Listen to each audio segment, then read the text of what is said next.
نمیترسی زی ایامه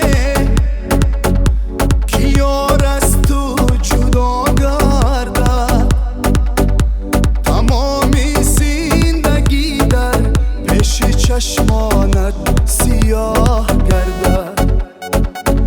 نمیترسی زی ایامه که یار از تو جدا گردد تمامی زندگی در پیش چشمانت سیاه گردد محبت را گردانی مکن خارش بسر ثانی خیانت کار شیطانیست مگر این را نمیدانی محبت را گردانی مکن خارش بسر ثانی خیانت کار شیطانیست مگر این را نمیدانی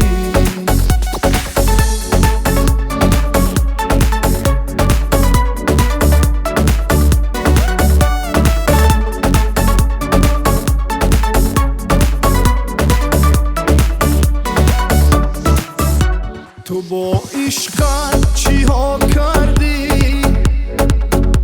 کی را بر سینه جا کردی چرا آنه که جانت بود تو جانت را رها کردی تو با عشقت چی ها کردی کی را بر سینه جا کردی چرا آنه که جانت بود تو جانت را رها کردی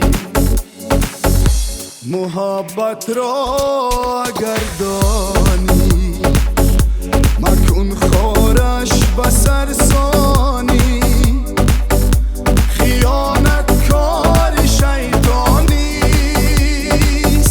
مگر این را نمیدانی محبت را گردانی مکن خارش بسر ثانی